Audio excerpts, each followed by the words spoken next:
Here we are. It's Friday. Friday. Happy Friday, everyone. Welcome to the fully funded 5-day challenge, day 5. So it's the last day, obviously, day 5 in a 5-day challenge. Suggests that today would be the last day. And it is in terms of the overall challenge, in terms of the main steps. But I've got a ton of bonus sessions for you over the weekend. Before we get to that, let me put my glasses back on and say hello to who we got. Hey, Tad. Hey, Wendy, Daisy, Kelly. Nice to see you all. Hi, Margie. How are you? Happy Friday. Thank you. Beat me to it, Margie. Happy Friday, everyone. Hope the weather is warm and sunny and you got great plans for the weekend. Tell me what you guys have made of the week. What do you guys think? Have you got somewhere? Have you learned something? What's been the highlight so far? Let's do a bit of a Friday celebration and see what's worked well for you. I really appreciate and I'm grateful for the feedback because every time I do this challenge, it gets better. It's a bit more refined. It's a bit more targeted. I know how sometimes I can confuse people, and I try to do a better job of some of the things that I explain and share. And I can see it. You guys have done fantastically well with the homework.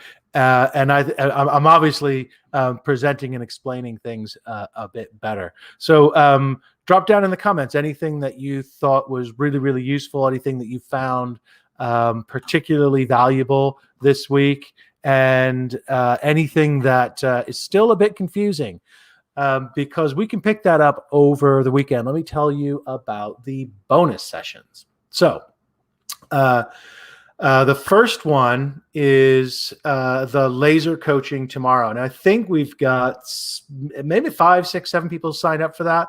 And I hope I can get through everyone. Depends really how long your questions are. And I'll try and tap it out really around 10, 12 minutes to make sure that we can get everyone in who signed up. And that's a free for all one-to-one just with me. And if you were participating in the Zoom session the other day, I think it was Wednesday afternoon, for the impact statements, it's not very dissimilar. It's a chance to just go one-to-one. Everyone else is on mute on the Zoom, and we just resolve whatever is your most acute problem. And it works really well in those sort of 10, 15-minute bites. Sometimes they're shorter, and occasionally they can get a bit longer. So that's session number 1. Now, even if you don't have a specific question for the bonus, for the laser coaching, and you haven't signed up, I would still really recommend tuning in, because one of the brilliant things about doing work as a group is that you get to see what other people are struggling with, or different ways of thinking of similar problems, and maybe people a bit further ahead than you, and maybe they're a bit further behind, and you can offer some suggestions too. So we all have something to bring to the table in our experience, and whatever you think your particular problem is while you're listening, when you hear 2 or 3 other people discuss what it is that they're struggling with, it gives you a different perspective. And maybe you think, I hadn't thought of that quite that way, and maybe I've got a better situation than I thought, or maybe here's an opportunity for me to leverage what I've learned in what I'm doing. So that's bonus session number 1. Let me catch up. Sorry about the glasses, guys. I can't wear them all the time. But I gotta wear them to read. Okay. Kelly saying she learned a lot, made me think. Jason, happy Friday. Glad to be here. Tad learned a lot. Not ready to attack everything yet. Does that mean attack the content or attack your to-do list? Okay, that's great. I'm really glad it's been useful. Again, anything that's still lingering and not crystal clear yet, by all means, let me know. So the second bonus session is going to be Sunday night. So it's not at noon. So it's the one day that we do something at a different time, just to let people have a weekend. Is 7:30 p.m. Eastern. And incidentally, they're all recorded, and they will be posted in the Unit 6 and they will be on the website, so you can have access to them. And they will be available as everything else till Tuesday midnight Eastern. So 7:30 p.m. Sunday. The main question that I get from loads and loads of people, and be interesting to see if you've got this problem too, is my board doesn't want to fundraise, or my board particularly doesn't want to fundraise in 2020 because it's 2020 and the economy and COVID and everything else. And it's really important that your board does fundraise, and you as an executive director or a leader needs to model and initiate that and work with your board to leverage their time, their networks, their interest in not just your mission, but hopefully their understanding and commitment to your impact. So I'm going to go through a few different strategies to encourage your board to fundraise. So that's Sunday night. And again, that's going to be on Zoom. So the difference is these are not live in the Facebook group. They are going to be Zoom calls. I will put the links in a post immediately I'm done here. And if you got an email from me earlier today, it already had the links in it. But I'll make those freely available. So it's a different link for each of the calls. But they'll be done via Zoom. And then the Monday is the one I'm really most excited about, because I bring my friend and colleague, Marianne Dersch, who is in Social Impact Practitioner. She's in a member of the group. She is a fundraising and board development coach, but she focuses specifically on what she calls courageous conversations. And part of her work with leaders is encouraging them to embrace all the challenges we typically associate with asking for money and turn fundraising into an enjoyable activity that we really look forward to. And she does that by fixing your money mindset. We all have stories about money. We all have self-talk about money. We all have challenges on our own personal finances and our own experiences with income or debt or whatever it might be. And that also applies to our organizations, which obviously have a separate identity. So Marianne is going to go through some key points on Monday. It's a great session. It's lots of fun because Marianne's just full of life and energy and happiness. And so it's a great energy session on Monday.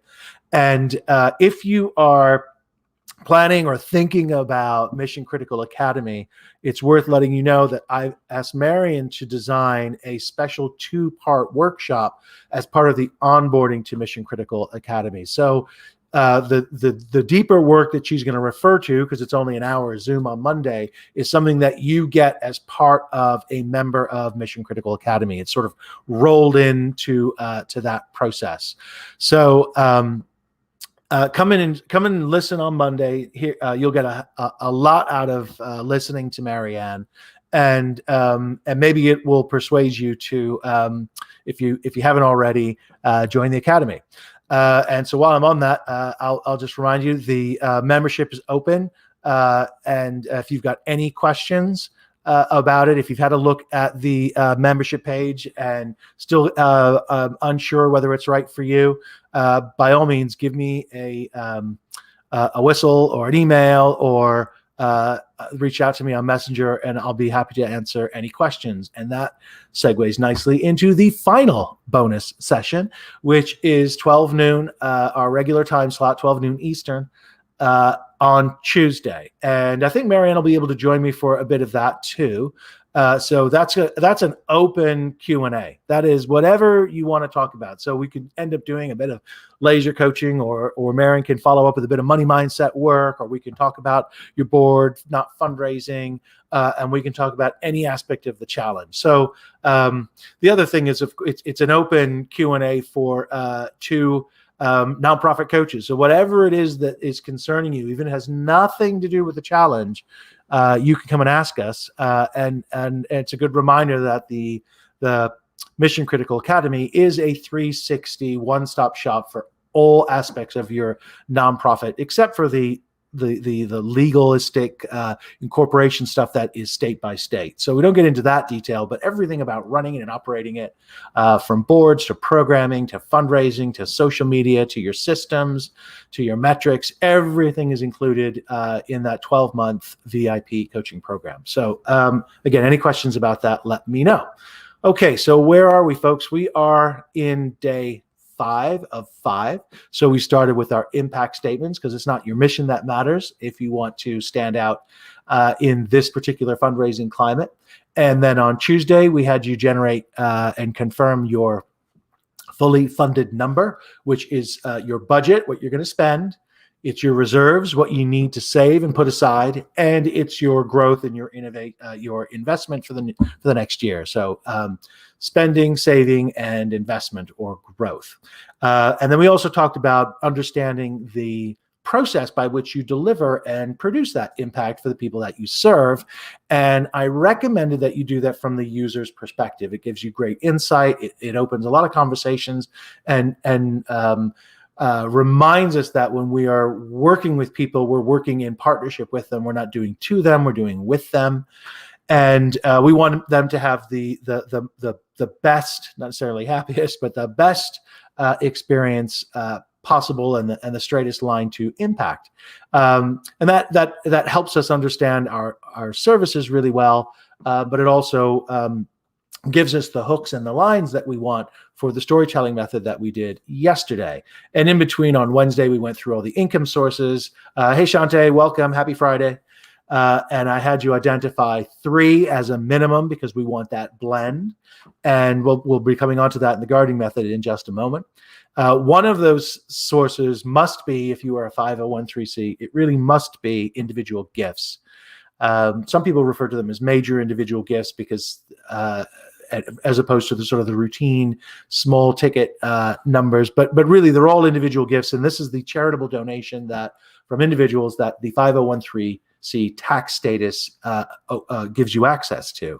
And that sum, that pot of money that comes from individual donors is really the difference between your budget and being fully funded, because it's unrestricted funds and you can solicit large gifts from donors who act like investors, which is always what we're after here. So the storytelling method is meant really to be leveraged in deployed flexibly in your one-to-one conversations or Zoom calls with potential donors or existing donors that you're liking to upgrade. And you can, of course, use that storytelling method in your social media and your newsletters and all sorts of things. And some of what you guys were putting together in the homework in terms of hooks, lines, and sinkers will be work really well for those sorts of posts. And you can probably see how you may be able to improve the level of engagement that you're getting on social media. Not to suggest that you weren't getting any, but we could always do with more. So the more engaging and personable and human interest stories that you can wrap around your impact and show that this amount of money can deliver this amount of impact, and wouldn't you love to be part of it? And putting the donor at the center is what it's all about. Okay, so that's the quick summary. Now, bring it all together. The point of day 5 is to get you thinking about how it all comes together in a sustainable way. So let me just take a quick break and then we'll just get into that. So I'm going to just catch up on comments and a drink of water. So what do we got here, folks? How's everyone doing?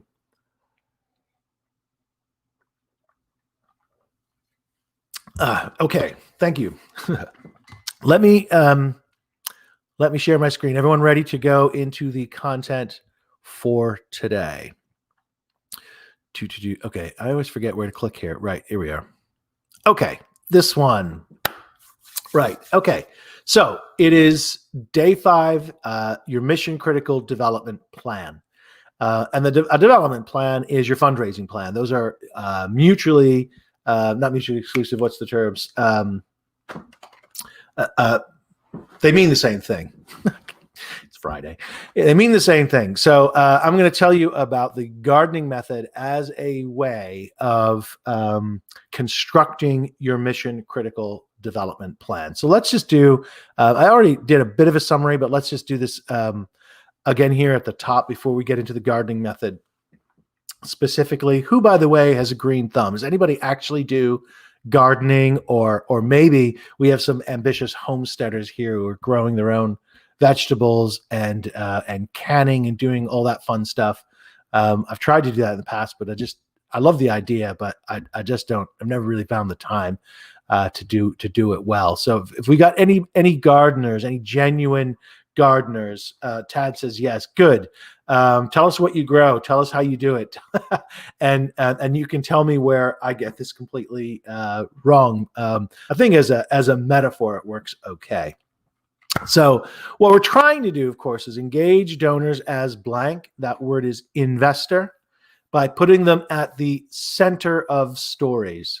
And then, homesteader Tad, you like go full on. Excellent. I'd love to hear more. Okay, we're gonna go. Let's do the whole list, because then you'll be able to, Tad, to tell us how this might work, and see if this resonates with you. Right. Okay. Right. Pomegranate jelly. Nice. A pomegranate tree. Where's that, Margie? Where can you grow pomegranate trees? I don't think I'm familiar with pomegranates, but I don't think I've actually seen a tree in the flesh. Okay. So again, summarizing, you guys heard this before, donors as investors, putting them at the center of the stories. What we're trying to do is take them along to San Diego. I thought that was avocado land. Encouraging them to take the blank along the donor journey. So what we're trying to do is get them through these, broadly speaking, 4 steps. Did anybody look at the guidance I shared, or does anybody see any of those, the folder that I shared with fundraising resources? Was any of that useful? Was any of those things, any of those guidance documents useful? And if anything is particularly useful or particularly not useful, the feedback is really good. So I want to know. Hey, Kristen, total garden here. Excellent. And avocados. Okay. Wow. All right. You guys are making me hungry. It's Friday. It's lunchtime where I am. If you guys are maybe some of you just had breakfast if you're on the West Coast. Okay. So let's just remind us briefly about the donor journey. And see if you guys can remember what these standard words are. If you went into any of the guidance that I shared around fundraising, there was 2 or 3 documents in where's the folder resources? Okay, let me just, while you guys tell me what these blanks are, for those of you guys who are there, I am going to go and find this link again, and I will put it in the chat. Did I put it in there? Okay, so it is. Just bear with me. I am going to open my Google Drive, and I will give it to you, because you guys will find this really useful. There's at least, 7 or 8 PDFs that I've curated from various sources, and they are, they're vetted, they're good, they talk sense about the donor journey.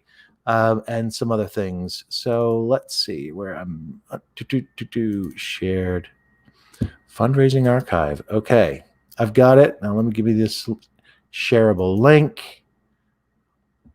Sorry, I've had talking to myself as I click through these screens. I think it's just keeping the noise level up. I'm not sure why. But you guys are very kind, persisting, and tolerating me. Okay, where are we?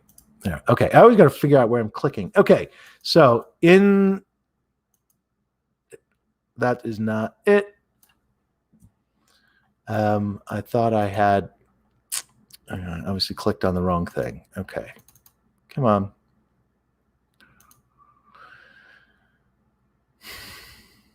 Get shareable link. Copy link. Link copied. Okay, it's telling me it's there. There it is. Okay. So, right. They're telling me I can't do that. Let me do it a different way. I've got to go into something else. Sorry about this, guys. I thought I would be able to do that. I've got to find the live bit, because I've got to put a comment. Is this happening? Where is this now? Okay, here we are. No, that's day 4. Come on. This is just for you, Margie. Okay, right. I think I'm in the right place. There we go. Comment. Oh, it's letting me do it. Okay, here we go. Paste. Now it's also saying an error occurred. Unable to post comment. Try again. Okay. Apologies. All right. I've tried twice. That's not working. So I will put, it's actually in the timeline for in the group, but I will put it again, either at the bottom of this post once we're done, or I'll send it to you. Or if you can't find it, just ping me on Messenger and I can just send you a direct link. Okay. Let's get back to, did you guys put some suggestions in these four, fill in the blank here for these 4 steps of the donor journey? No. Okay. So let's remind ourselves what it is. The 4 standard words are awareness, consideration, that's the first blank there if you're in the book, action, and stewardship.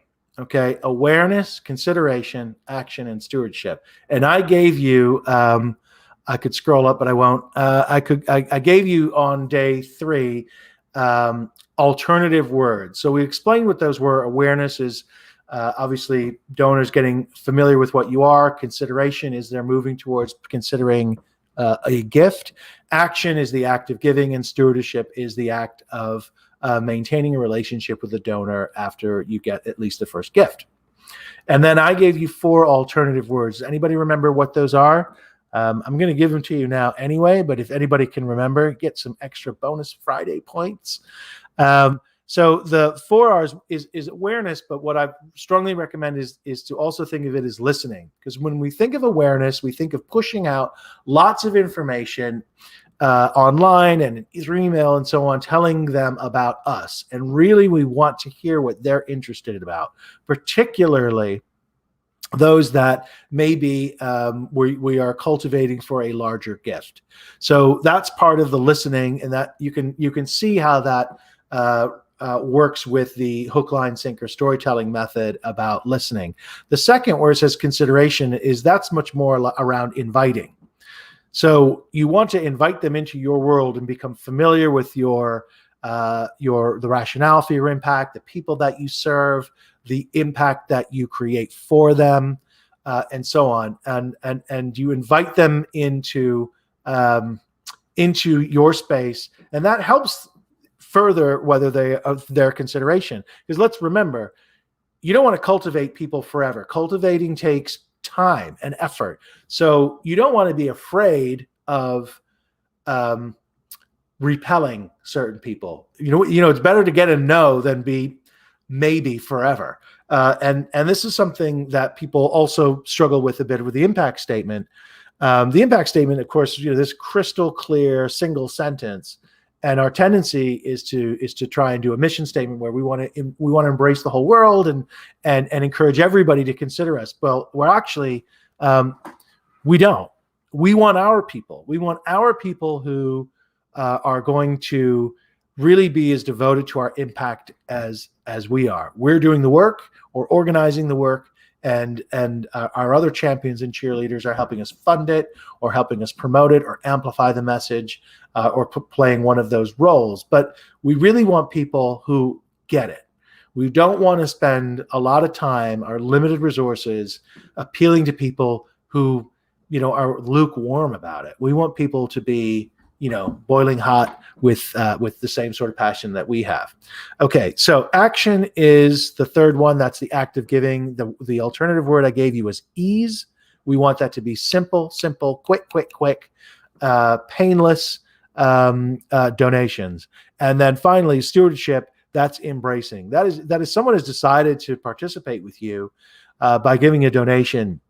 You want to make them feel part of the family. So you want to embrace them in a way that they like. You don't want to smother them or overwhelm them, but you want to make sure that they have all the information that they need, that they feel that that you haven't turned your back and moved on to other things now that you've got a donation from them, but now actually you're going to step up and be fully open-armed in your relationship with them. So that's the journey. Those steps of the journey is what we're trying to do with the stories, is move people along. So as I'm telling you about this, it should be clear that it's a fair amount of work. And when we talk about our top group, I gave you numbers 5, possibly 7, 10, or whomever of the major gift givers who are the ones acting as investors. They're the ones taking you from budget to fully funded. Those people will need to experience a fully fledged human relationship with you, typically as the leader, if you're executive director or development director or even the program director in times, or members of the board. They need to feel that they are really inside the core group of making it happen. Now, some may not want that level of intensity, and they will step back and they'll tell you, because like with all our relationships, we know how they want to hear from us. We know how frequently and so on. But you've got to schedule this time in your calendar. If you've ever done an event, and Margie, I know you were considering crowdfunding. Hey, Jason, thanks for joining us. Happy Friday. So events or crowdfunding, we learned this week, Margie, didn't we? Take a huge amount of front-end time and investment, so time and money, which you can't spend doing something else, on marketing and planning and making people aware, never mind the delivery side of an event on the day, or crowdfunding, actually pulling something together that people were investing in. So that's just two things that we know a lot of us are relying on: some sort of event, even virtual, and the individual gifts. Grants take a long time to prepare and read, but you're in a particular window, right? You might have a 30-day or 6-week window to fill in all the online boxes with only 500 characters or whatever the requirement is. And you have to learn what the requirement is, and you have to work on drafts, and you have to get lots of information from different people or different sources, and you got to pull it together in a short amount of time, because you don't know the full grant requirements until they release the actual grant and make it open for bids. And again, there's a limited window. So just those sort of main sources of income all take time, and you can't do it all together at once. So, okay, calling on gardeners here. Let me scroll down here through this, and you'll see some lovely plots. Of course, you've already looked at these if you have got the workbook in front of you. And so this is the idea here. You could see either in the drawing or the photograph here, examples of garden plots where you can see a couple of different things. Margie's writing a grant now. Yeah. Now, Daisy, I don't know if Daisy's with us today. Daisy just got her grant writing qualification. So maybe you want to connect with Daisy Vega and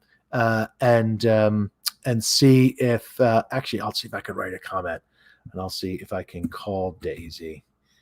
They're going to let me write. I can't see. There we go. Okay. Daisy Vega, grant writer. There we go. I don't know if that did it work. Okay. Christian, you just won your first grant. That's fantastic. Okay, so Christian, put that in the group, please.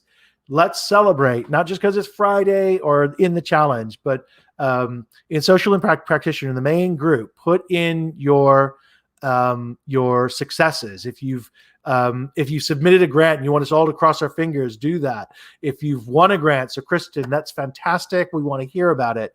If you are hosting an event or doing a fundraiser, please tell us. Put in an image. Put the links. We will find it and support you. So well done. That's great news. Okay, so Kristen, I know you said you were a total gardener here. How do these? Does your garden look anything like these? And this one on the right. Actually, the drawing is much more like a homestead. You can see the home right up there in the sort of middle right. Okay, so the idea here is that you plot out different amounts of effort. So you can see that the plots are different sizes. They're at different stages of growth. They are dedicated to different purposes.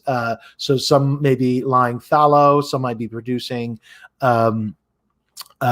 plants just for fertilizer. Some are doing plants for vegetables to eat. Others you might be doing a large crop, and maybe you're going to sell or trade some of them. So you get all different things going on here. And then, okay, so Chris says, looks similar. Got tired of plotting things out and just threw sunflower seeds in and hope they grew. Right. Okay. So that strategy doesn't work for fundraising, right? I don't know how well it worked for gardening. But you have apples for a grant. Yeah. Okay. So the idea here is that we are going to plant and cultivate our different campaigns in order for us to feel confident that we are going to get our fully funded number. So if you were plotting out a garden and say it's the cold winter months, if assuming you have a cold winter where you live, or a fallow time for the garden, and you're planning out what you're going to plant for the year, you might have some notes and some experience of what you've tried in the past and what worked and what didn't, and you've got some other information that you might be bringing to bear. But you might then say, okay, I want to have tomatoes and spinach for a salad every week of the summer. So you wouldn't grow all that stuff to harvest at the same time, because you would then have nothing, a glut, and then you would struggle to consume it all. So you'd end up giving quite a lot of it away. So if you want to have a steady stream of say a crop like spinach, you plant a bit each week so that over its growing period, you have fresh spinach to cultivate every week through the summer. So that's just one example. And you can tell, I think I'm making it pretty obvious my limited gardening experience. Sounds nice in theory, doesn't it? But what you could do is identify, maybe you want some flowers too, maybe you use like marigolds what's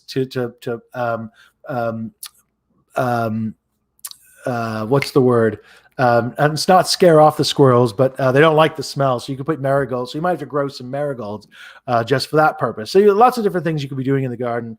And you plot it out and you plan ahead what you're going to do when, so that you have a sustainable workload through the year. Now, fundraising isn't the only thing that you do, unless that's your dedicated role, but you will have peaks and valleys of intensity, and that's okay. So we're not pretending that we're going to have a set number of hours per week all the way through the year, but you want to know ahead of time when your peak season is, and when you have a bit more time for other things, because you also to be a successful leader within a sustainable period of time a week, a 40-50 hour work week, you have to be managing your programs, you have to be going to board meetings, you have to be working up your partnerships, and doing lots and lots of other things. So let me just scroll down here. If this is making sense to people, yeah, marigolds are easy to grow, aren't they? I knew that bit.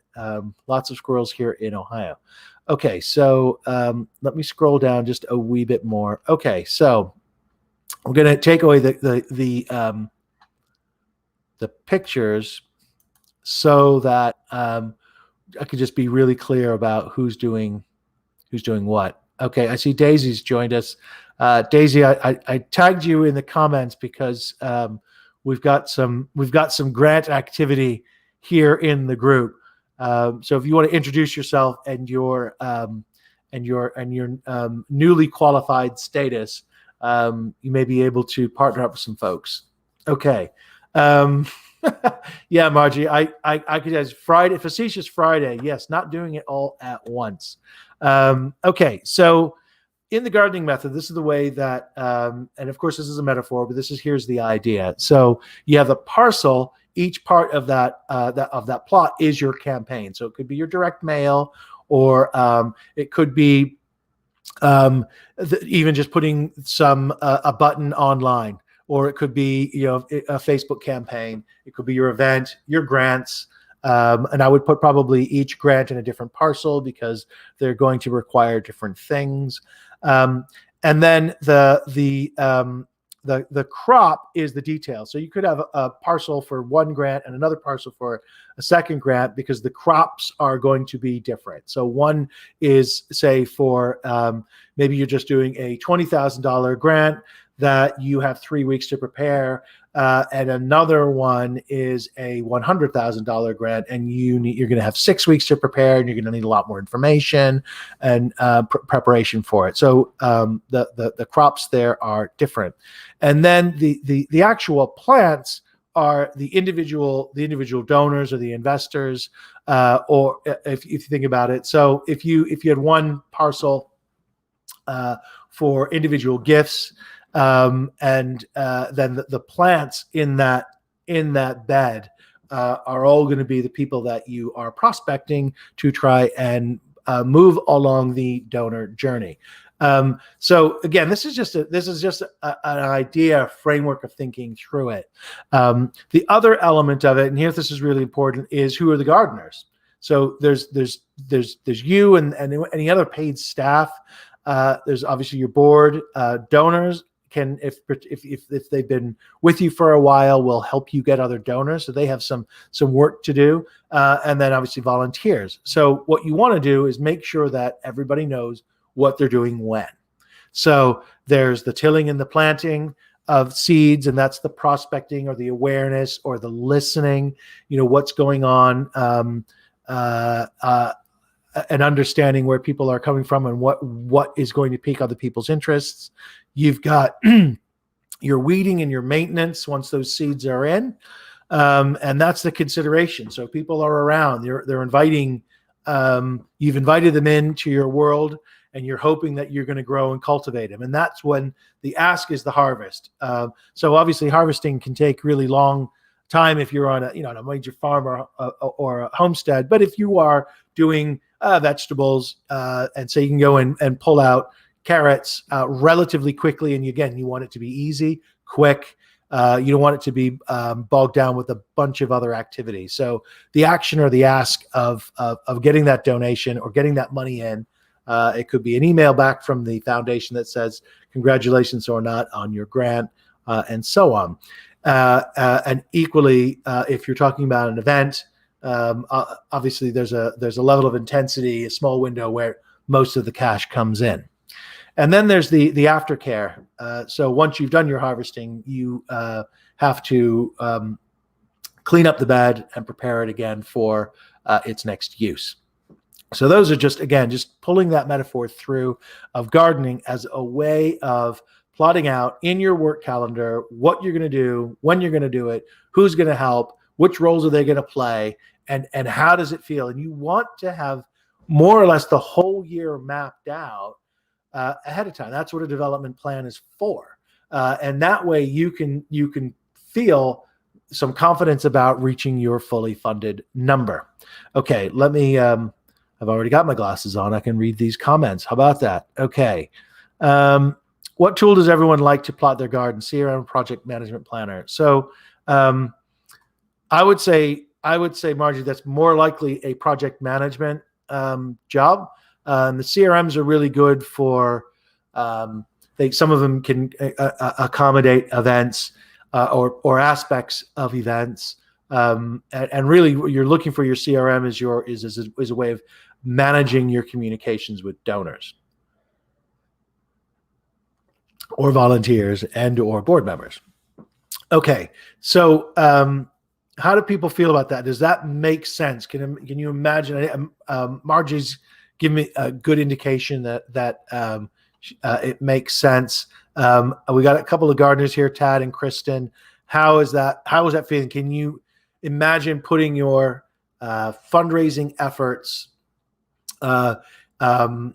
from whatever state they're in into an annual development plan?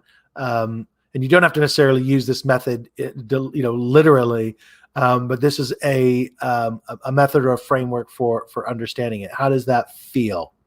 And let me tell you another feature of Mission Critical Academy and the just even in the onboarding. If you join the academy, you would have your fully funded plan done in about a month's time. One of the coaches, Jody, has real expertise in pulling these plans together. And as part of the onboarding that is in the first couple of weeks of joining the academy, you'll have all the templates you need to plot out what you're going to do over the year. And then we'll have a workshop with Jody, and she'll go line by line through your development plan, identifying any risks, any pitfalls, any things that seems to bunch together, or possibly some assumptions that you've made that won't work.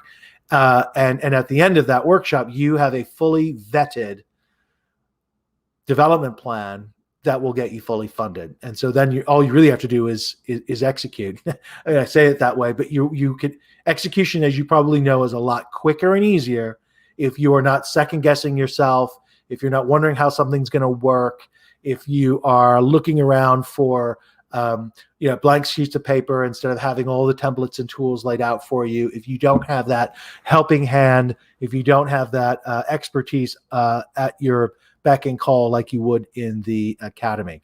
So it's the best way to get yourself fully funded. And of course, the membership, the cost of membership is a very small amount compared to what your fully funded number is. And I've heard some people asking that itself is a gift that they would hope that they can raise. So Chad says, we plant seeds of light with youth and families. Yeah, okay. So you get the metaphor as well. So that's excellent. Okay, so I know that growth and gardening is can be deployed as a very common thing for for lots of different situations. But clearly, if we want to recruit our cheerleaders and recruit our investors, we need a plan to do that.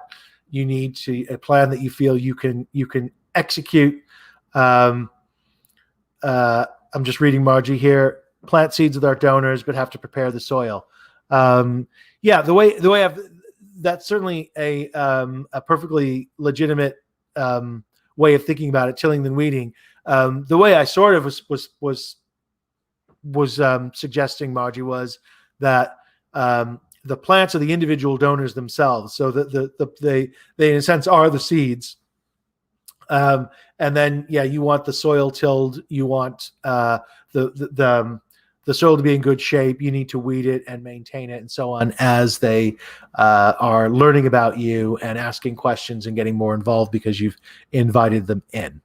Okay, so the homework for day 5 is, what are your main parcels? Now, in a sense, this is a different way of asking what your main income sources are, because the parcels in a way can relate very closely to income sources. They don't necessarily do. And so, for example, you could have a capital campaign may, for example, draw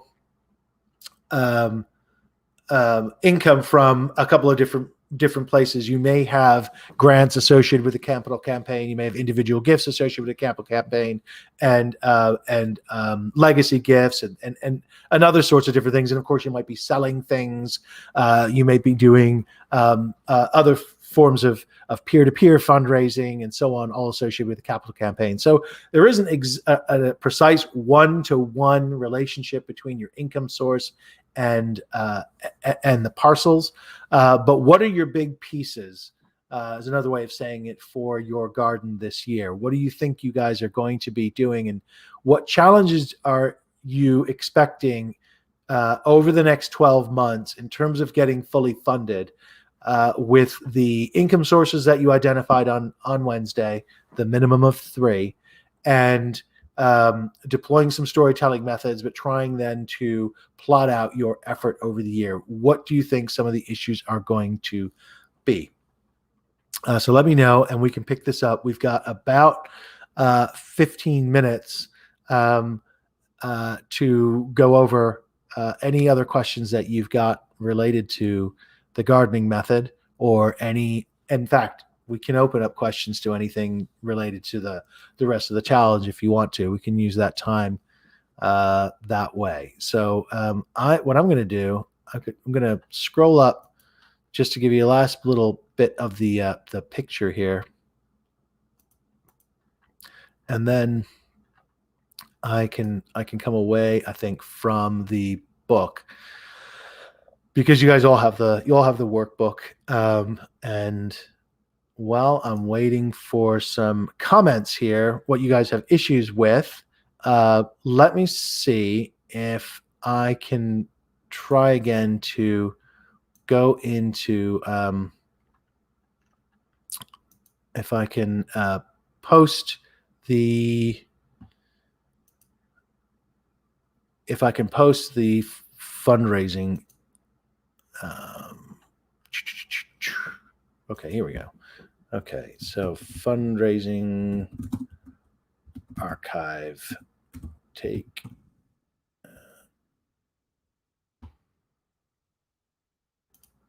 It worked. Okay, so all right, that post is there. So I've just thrown that in there. That should be posting up in the group. Okay, so we have. So Margie says we have our 3 income sources to figure out how to plot them, plan out. Yeah, you could do if it depends what they are. Remind me what yours are, Margie, and we can go and dig deeper. Did you like that? Dig deeper. In just a second with that. We are working on commitments for our sponsors for 2021 Gala. Daisy says, okay, what other income sources have you got, Daisy, besides your Gala? But that's, the Gala. So the Gala is this is a good example of event. So you're getting income from sponsors. You're getting income from, they say, things that are happening with the Gala, like a silent auction, for example. You're getting income from event sales. You're getting income from people who give gifts on the day. So an event would be a parcel, and I think we also identified it as an income source, but it's really a composite income source. You might have sponsorships as an income source, but if those are directed to your event, then you don't want to be double counting. You just want to be clear how you're going to use those.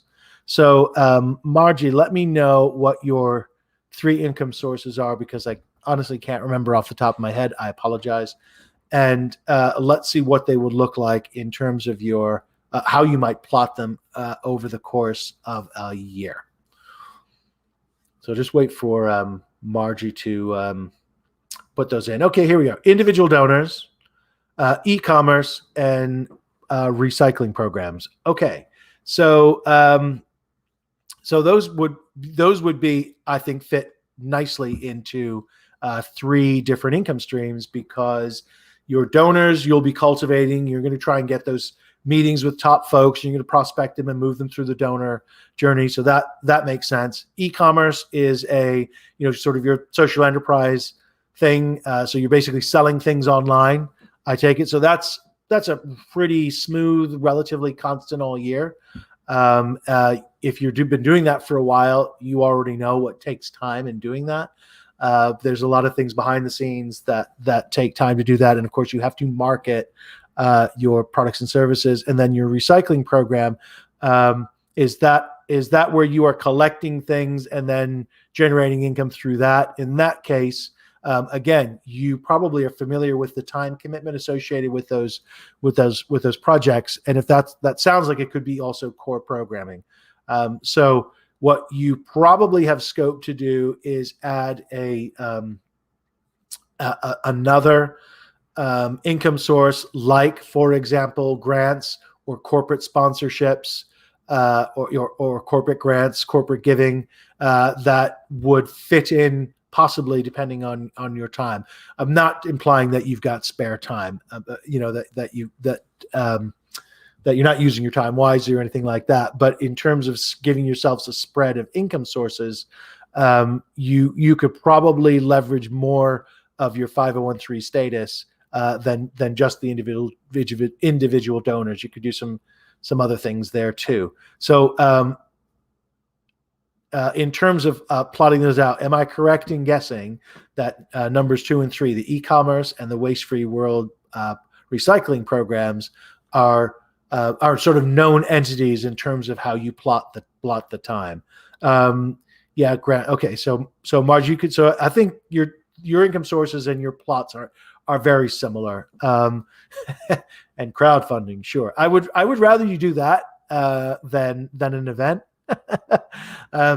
Only because I think there's with the way that you are managing your business there with e-commerce and recycling, you probably have an idea that might be of interest in crowdsourcing. It's something we can talk about separately. So Kelly's got selling items, which is earned income, and individual donors, events, peer-to-peer fundraising, and grants. So that's a really healthy mix for you, Kelly. Great. And are you able, do you think, Kelly, to plot those out over the course of the year in what feels like a sustainable way?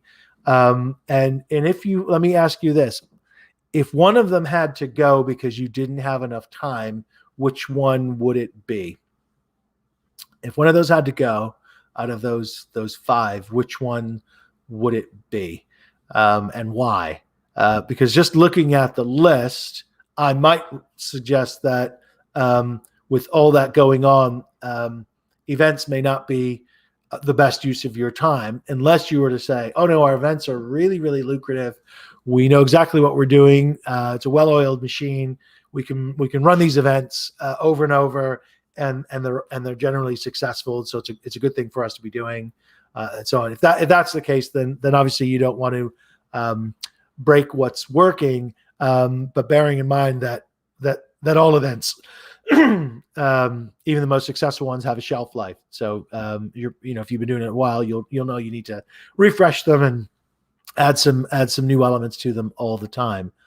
Events would go. Okay, so we are aligned in that regard. Okay, so that was basically a guess on my part, but it sounds like that's good. So given that, so asking both Kelly and Margie there, does it make sense then plotting them out for the year? Do you feel like you've got a sense of how that would work?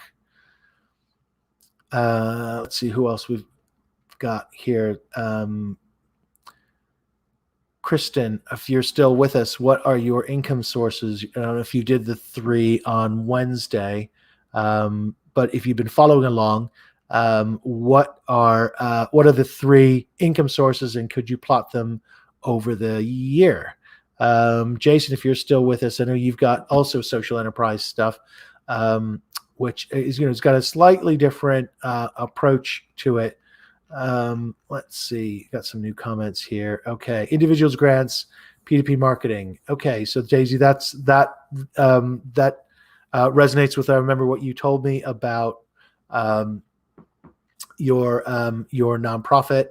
Yes, you can plot them over the year. Kelly, okay. Kristen says, we gather sponsorship or in-kind donations for our events. I know you guys can all read, but people who watch on the replay can't necessarily see the comments, so I'm going to read them out loud. So we gather sponsorship for our events. So that's an ongoing thing, I'm guessing, through the year. The real cost ends up being my cost to facilitate, covered by your annual funder. Our annual funder, that sounds like it's like a single person, and that means that carries some risk. In your case, an event is almost always an educational event, community social work, okay, and not for the sole purpose to gain donations. Well, that's great, because that means you've got a way of blending programming and events, and I think that's excellent, because one of the challenges with events is that they've grown almost like an arms race. They've grown where people are trying to do the most amazing thing, and what you really end up doing is selling an experience to the buyer, and it's a very transactional thing that's not related to your mission or your impact. What you sound like there, Kristen, you've got an event of community social work where you can use it as a fundraising event, but it also core to what you do, and that is really best practice. So congratulations for that. For now, you have an annual funder that may or may not happen again. Yeah, the events and the extras are where we'll fill it in. Okay, so, and then the grant is partnership with a school. That's right. I remember you're in education. What you will want to then make sure that you do, if you've got that runway till next summer, Kristen, is really build up your individual gifts. That this is really where you have a story about a funding cliff to try and make that up. Okay, so it's state funding in Indiana. Okay, I get it. But your goal is, they want to roll you off. So you have an impending funding cliff at the end of this current academic year, the one about to start, and this is the time you need to replace that with donors who act like investors. So the timing is really good. And if you were to come into the academy, for example, you would have that plan laid out for you through the next August, September time, with clear targets to execute against to get yourself that fully funded number. Okay, excellent. We got a couple of minutes left. Oh, Margie, here we go. Tough choices to let something go. Definitely see the need to plot and then execute. Okay. I'm not sure, Margie, you're in a position where you would need to drop anything between your e-commerce, your recycling, and your individual gifts, but you might want to look at some grants or some sponsorships or some corporate partnerships of some kind.